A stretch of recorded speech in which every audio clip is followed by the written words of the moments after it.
do you come to the Doves every year? Is this a yearly thing for you? This last couple times? Well, my first Dove Awards was last year, so far this has been a yearly thing. Does that count? Let's roll with that. I like that. Yeah, it's a yearly thing. I come to the Dove Awards every year.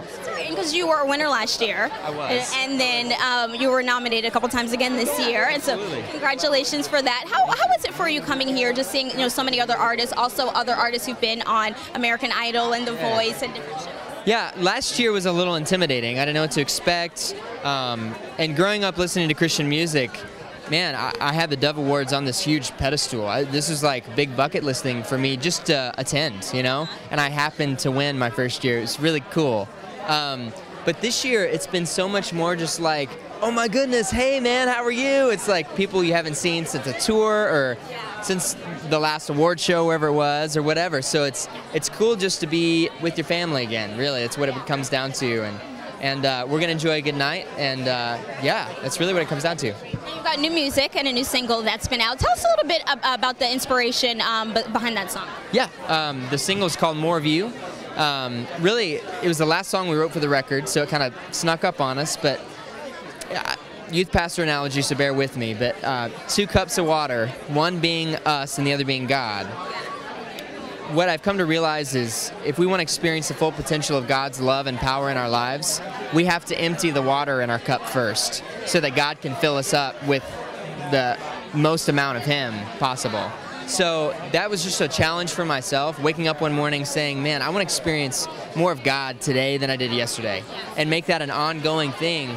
And it turned into a challenge in song form for anyone willing to listen and so encouraged by the feedback from the song, and it's been doing well, which is cool. But yeah, it was really just a challenge for myself. That's really what the second record is. It's a very personal record to me, how God's been kind of working on me, even more so than the first record. So it's meant a lot, yeah.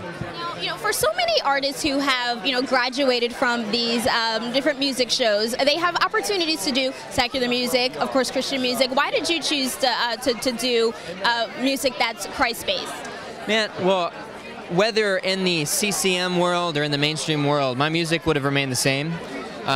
So coming in 7th, that means that I don't automatically sign with their record label, Interscope, I think it was. So that allowed me the option to show other labels, hey, this is what I've been working on. If you're interested, that's awesome. Let's talk. If you're not, no harm, no foul. But I fell in love with Capitol. Used to be EMI CMG. I just loved the people there, and they liked what I was doing, believed in it, and that was the big thing on my list.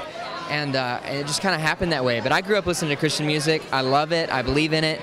And I'm a big fan of all these guys out here on the carpet, too. So it's where I wanted to be, and I'm honored to be here. Anybody that you're looking forward to seeing tonight? Tons of performers tonight. Good ones, too. There are some great ones. Gosh, there's so many. I'm going to throw out a tour mate, Love and the Outcome. I love those guys. They're ones to watch for sure. We're going to have them on our show tomorrow. Oh, killer. That's awesome. You should be. They're awesome, and they're really quirky, and I love them to death. But yeah, I'm stoked to see what they bring tonight. It's going to be cool. Yeah. Well, Colton, so nice to meet you. Pleasure chatting with you, and have a great time tonight. Thank you. Thank you.